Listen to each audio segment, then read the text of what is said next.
Assalamualaikum warahmatullahi wabarakatuh. Selamat datang kembali di YouTalk Jambi, mengedukasi dan menginspirasi. Kali ini saya kedatangan tamu, seorang dokter. Ya, kita mau berbincang-bincang tentang bagaimana sih Bina Keluarga Balita. Apa itu Bina Keluarga Balita? Nanti kita tanya lengkap dengan Ibu Dr. Alpi Yusmaninda MAPS. Selamat datang Ibu, Assalamualaikum. Waalaikumsalam warahmatullahi wabarakatuh. Terima kasih Mbak Neno. Iya, baik, sebelum kita berbincang-bincang lebih jauh nih, mungkin Ibu Dr. Alpi boleh memperkenalkan diri. Siapa sih Bu Dr. Alpi ini gitu? Kenapa tiba-tiba ngomonginnya masalah balita? Monggo Ibu. Oke, terima kasih Mbak Neno pertanyaannya. Sebelum kita ngobrol lebih jauh tentang Bina Keluarga Balita, izin saya memperkenalkan diri. Nama lengkap saya Dr. Alpi Yusmaninda MAPS. Kalau saya bilangnya nama artisnya Nanda. Saya biasa dipanggil Nanda. Kesehariannya saya bertugas di perwakilan BKKBN Provinsi Jambi di tim kerja balita dan anak sejak tahun 2023. Oh, berarti kurang lebih 1 tahun yang lalu ya Bu? 1 tahun setengah. Jadi kalau tadi Mbak Neno bilangnya tentang Bina Keluarga Balita, memang Bina Keluarga Balita adalah salah satu kelompok kegiatan di mana ini menjadi tugas fungsi kami di tim kerja balita dan anak. Oke. Baik, Sobat UT, itu tadi Bu Dr. Alpi sudah memperkenalkan diri siapa beliau. Ngomong-ngomong nih Bu, Ibu punya nama artis nih. Saya kalah loh. Oke. Gak apa-apa. Sebenarnya Bina Keluarga Balita ini langsung aja ya kita ngobrol ya. Biar teman-teman Sobat UT juga tahu Bina Keluarga Balita. Karena gini Bu, di UT itu mahasiswanya bukan hanya teman-teman yang masih single, tapi mayoritas juga adalah ibu-ibu rumah tangga yang baru memasuki usia pernikahan dan masih memiliki balita. Berarti banyak juga ayah bunda ya? Iya, benar. Jadi ini juga penting buat di-sharing ke Sobat UT. Jadi biar Sobat UT bisa dapat pemahaman lebih tentang ini. Sebenarnya Bina Keluarga Balita itu apa sih Bu? Jadi gini Mbak Deno, kita di BKKBN itu punya kegiatan namanya Bina Keluarga Balita. Bina Keluarga Balita itu adalah kelompok kegiatan yang berbasis di masyarakat, di mana yang menjadi anggotanya adalah orang tua. Oke. Jadi mungkin gambaran sederhananya kalau Mbak Deno sering dengar posyandu, posyandu itu yang hadir ke posyandu, yang ditimbang dan diukur itu anaknya. Iya. Nah, sedangkan kalau Bina Keluarga Balita itu adalah orang tuanya yang mendapatkan edukasi. Jadi biar nyambung, makanya Bina Keluarga Balita biasanya hadir terintegrasi atau bersamaan dengan posyandu. Di satu sisi anaknya ditimbang dan diukur tingginya, di sisi lain orang tuanya mendapatkan edukasi bagaimana cara mengasuh anak dengan ideal. Sederhananya begitu. Jadi ada 2 pendampingan, selain posyandu juga ada pendampingan untuk bagaimana program Bina Balita ini terlaksana gitu. Betul, ya Bu ya. Oke. Kemudian kenapa sih ini tuh penting banget dilakukan, terutama bagi ayah bunda yang masih muda nih ya. Taunya kan cuma posyandu, timbang, kasih bubur ya Bu. Ya, dulu saya kecil soalnya sering gitu ya. Kita jadi warga posyandu gitu ya waktu kecil ya. Paling senang kalau dapat bubur gitu kan. Nah, sebenarnya tujuan dari pelaksanaan Bina Keluarga Balita ini apa sih Bu? Sebenarnya tujuan besarnya adalah bagaimana menjadikan orang tua, ayah, bunda, ataupun keluarga yang bersama anak itu menjadi orang tua yang ideal dalam pola pengasuhan.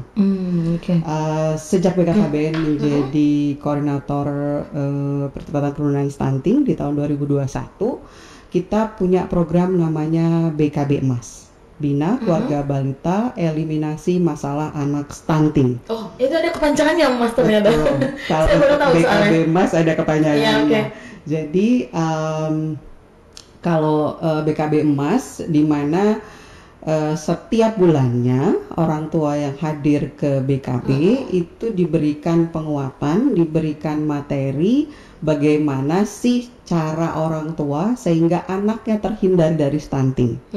Jadi kami mengajak ayah bunda ataupun kakek nenek yang tinggal bersama punya pengetahuan lebih mengenai stunting dan bagaimana cara mencegahnya. Sederhananya mungkin sedia payung sebelum hujan, betul. gitu. Jadi harapannya dengan adanya BKB Emas ini, keluarga jadi sadar bahwa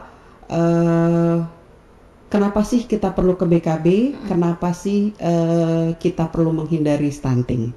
Mungkin itu sederhananya Mbak Dewa. Oh, jadi memang kalau stunting ini kan itu apa ya, masalah tumbuh kembang anak ya Bu ya? Gagal tumbuh Iya. dan kembang. Ya, masalah tumbuh kembang anak yang saya tahu ya. Berarti ini adalah proses pencegahan dari awal. Betul sekali. Oke, berarti daripada nanti di tengah jalan terjadi stunting, karena kan orang banyak sangat awam dengan stunting ini Bu. Iya. Ya, jadi dibilang harusnya umur sekian ini anak udah bisa A, B, C, ternyata belum. Nah, orang tuh nggak paham kalau itu adalah stunting. Jadi memang kalau kita di sisi program kita bicaranya 1000 HPK, 1000 hari pertama kehidupan, itu adalah periode kritis terjadinya stunting.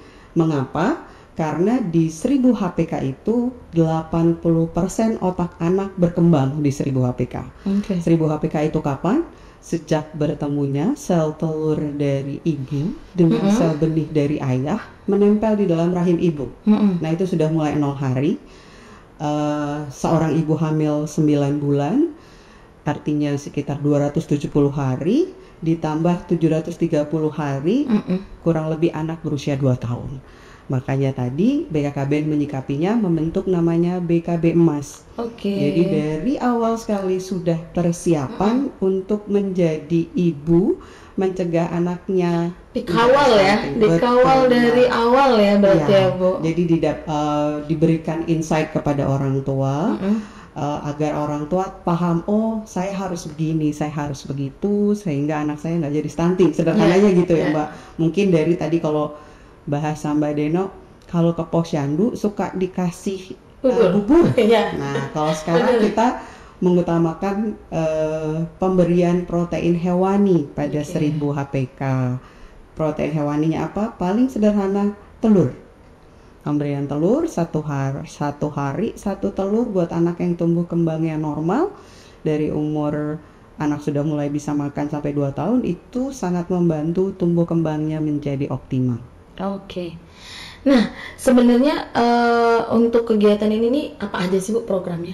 Tadi kan Ibu bilang ada pencegahan segala macam. Programnya apa aja? Kalau misalkan Ibu melakukan pendampingan nih, Bu dokter yang melakukan pendampingan di posyandu, apa aja yang dilakuin di situ? Jadi yang untuk melakukan, karena tadi kegiatan masyarakat, artinya dari masyarakat oleh masyarakat untuk masyarakat, sehingga yang hadir di Bina Keluarga Balita adalah kader Bina Keluarga Balita.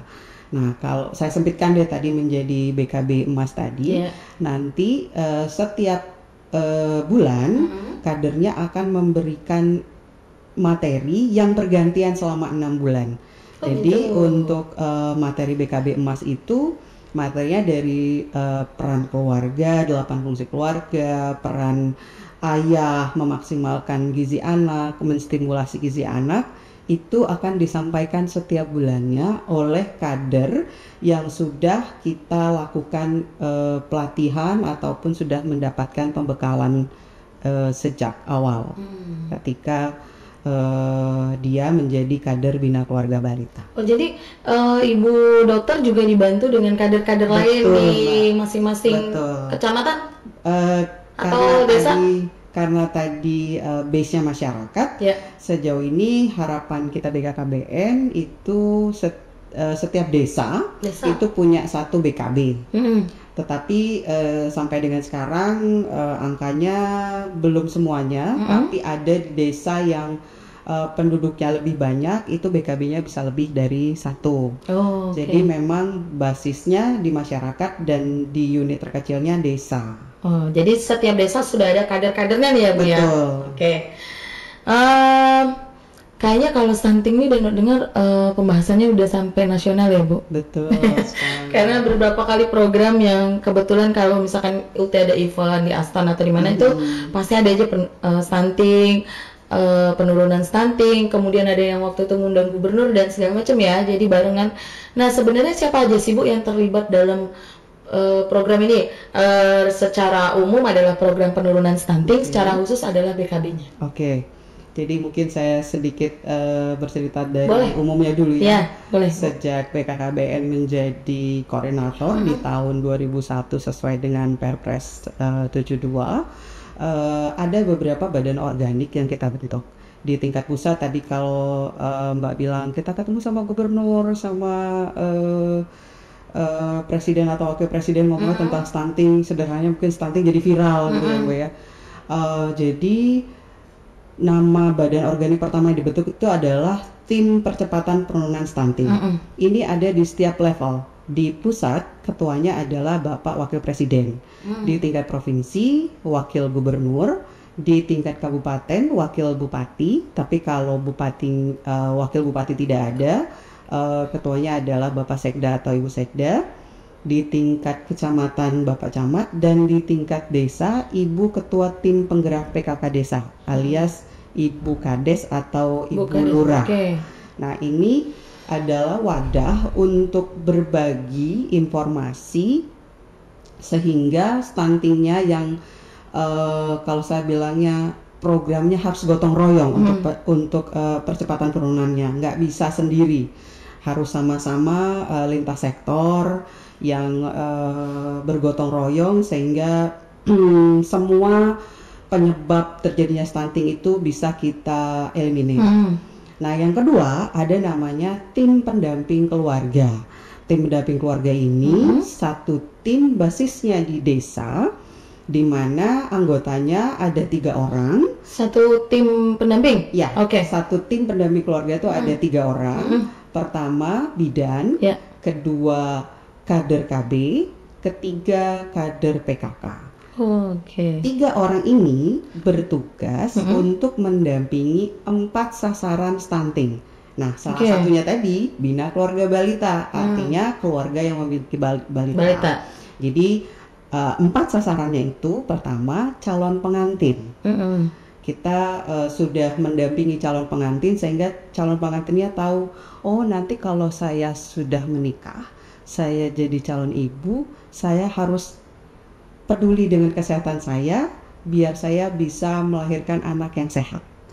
Kedua, kalau Catin udah menikah tentunya jadi ibu hamil. Iya. Nah, ibu hamil pendampingannya beda lagi. Didampingi juga oleh tim pendamping keluarga. Dengan metodenya sama pendampingannya, cuman mungkin materi-materi konseling dan edukasinya tentunya berbeda ya. Ibu hamil mungkin makanan di trimester pertama, bagaimana cara mengelola kalau misalnya selama kehamilan terjadi mual atau muntah. Nah, kalau sudah jadi ibu hamil, tentunya jadi ibu pasca salin, ibu melahirkan. Ibu melahirkan didampingi dan juga anaknya tadi, baduta dan balita. Jadi 4 sasaran ini didampingi oleh tim pendamping keluarga, di mana tim pendamping keluarga melaporkan hasil pendampingannya melalui aplikasi. Aplikasinya namanya LCMIL, Elektronik Siap Nikah dan Hamil. Itu berarti dari sebelum dia nikah? Betul, dari calon pengantin sudah mengisi LCMIL dibantu oleh tim pendamping keluarganya, sehingga kita bisa tahu keluarga-keluarga yang menjadi sasaran pendampingan tadi apakah beresiko atau tidak. Jadi kalau bahasanya ke para kader, jadi tadi kalau saya bilangnya ada kader BKB, nah ternyata juga tim pendamping keluarga tadi ada juga yang sudah memiliki latar belakang menjadi kader BKB, sehingga kalau saya bilangnya pengayaannya mungkin sudah lebih banyak, sehingga ketika mendampingi 4 keluarga sasaran tadi sudah lebih bisa memenuhi kebutuhan dari keluarga. Bagus. Jadi memang udah di-prepare dari dia sebelum calon pengantin, kemudian dia hamil. Betul. Ya Bu. Wah, luar biasa sih sebenarnya. Ngobrolnya kalau stunting itu dari hulu sekali sampai itu bukan dari hulu lagi, dari sebelumnya lagi kayaknya Bu ya. Saya suka bilang sama kader itu bahasanya sederhana, jadi sangat jauh sekali, sangat panjang sekali, kayak iklan itu deh, makanan panjang gitu ya. Kemudian pertanyaan selanjutnya sih sebenarnya ada nggak sih Bu indikator nih, misalkan tadi udah prepare udah dari awal, ada tim pendampingan segala macam. Nah, sebenarnya indikator keberhasilan dalam bina keluarga balita tuh apa? Apa yang ketika sudah didapatkan, kalau kita ujian nih dapat nilai A, nah itu indikator kita berhasil gitu ujiannya. Kalau ini apa Bu indikatornya? Indikatornya yang paling utama itu adalah anaknya bisa tumbuh kembang sesuai dengan umurnya. Sederhananya begitu. Kita punya alat ukur namanya kartu kembang anak.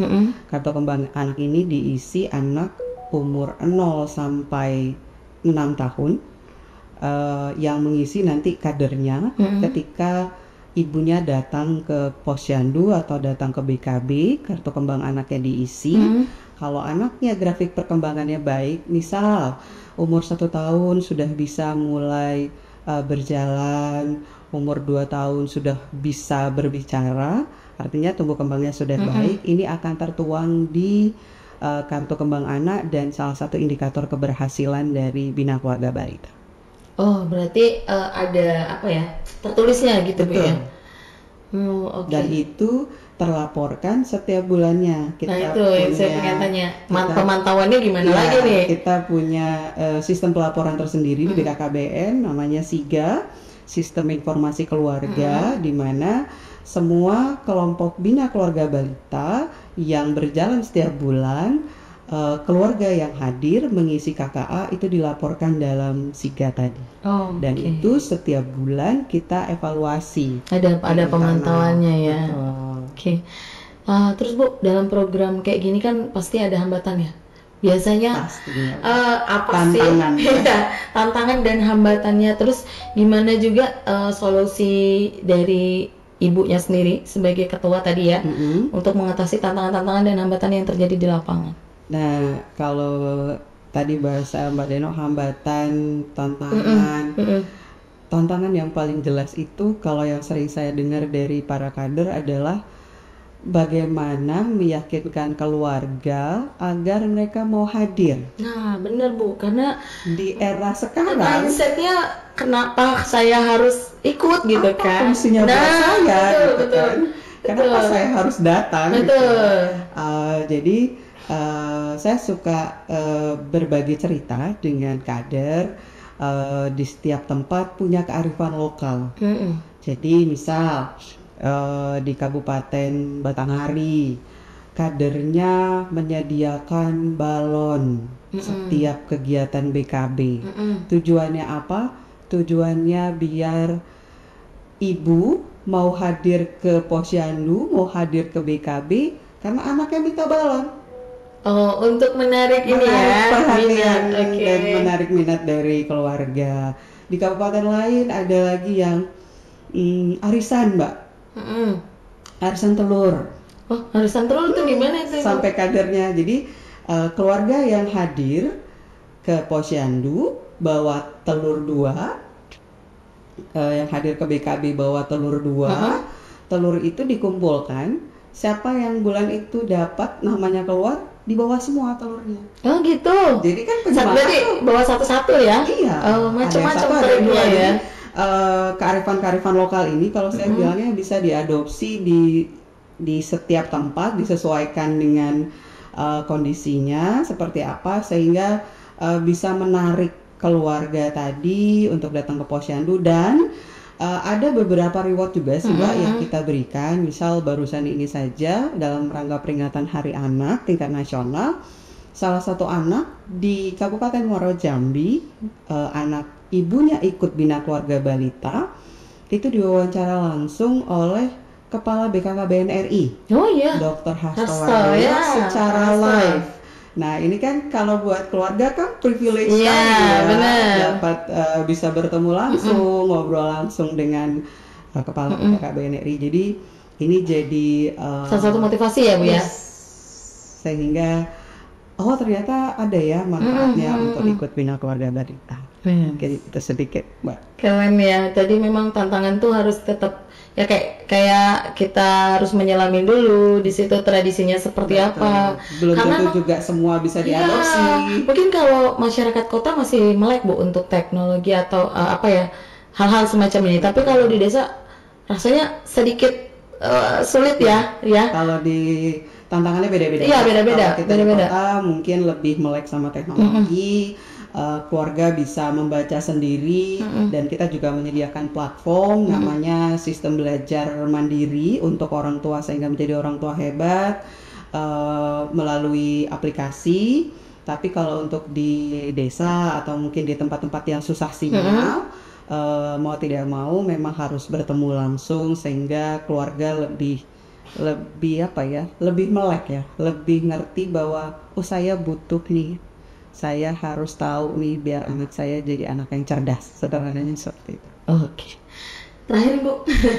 Udah sampai terakhir itu. Nggak kerasa kan? Kalau kan tadi secara pendampingan sudah tersedia semua oleh BKKBN, kemudian ada sistem belajar mandiri. Apakah BKKBN juga menyediakan buku panduan misalnya atau sumber daya lain lah? Karena seperti yang saya bilang tadi, mungkin mindsetnya akan beda antara masyarakat kota dan masyarakat di desa, itu akan beda. Kalau masyarakat kota mungkin sumber informasinya bisa dari handphone, dari mana saja, tapi kalau masyarakat desa mungkin handphone hanya untuk nonton YouTube atau lihat TikTok gitu kan. Mereka nggak paham tentang yang aplikasi-aplikasi seperti itu. Itu apakah ada dukungan lain Bu? Kalau dari BKKBN? Kita dari BKKBN RI juga sudah menyediakan sebenarnya saluran-saluran media sosial dari YouTube, Instagram, TikTok, edukasi singkat, bagaimana cara pengasuhan yang ideal. Selain itu juga kita BKKBN menyediakan dana alokasi khusus namanya. Dana ini langsung ke kabupaten kota sehingga kabupaten kota bisa menganggarkan kegiatan yang langsung dialamatkan kepada Bina Keluarga Balitanya. Misal penyediaan BKB Kit namanya. BKB Kit ini adalah alat permainan edukasi yang diberikan kepada kelompok kegiatan Bina Keluarga Balita sehingga balitanya selain ibunya mendapat pengetahuan, balitanya juga bisa dipantau kemudian melalui APE tadi. Yang gitu ya, iya bagus sih Bu. Itu salah satu yang bisa digunakan kan biayanya oleh masyarakat. Oke, Ibu terima kasih nih bincang-bincangnya. Harapan deh terakhir nih, harapannya buat UT satu, buat nih ayah bunda yang tergabung di UT, kemudian buat harapan dari program stuntingnya sendiri dan BKB. Oke, terima kasih Mbak Neno. Jadi harapan kami di BKKBN, stunting itu menjadi hal yang krusial, hal yang penting yang bisa menjadi perhatian kita bersama. BKKBN tidak bisa sendiri, Universitas Terbuka juga tidak bisa sendiri. Benar. Kita gotong royong, bergandengan tangan sehingga keluarga-keluarga kita bebas dari stunting.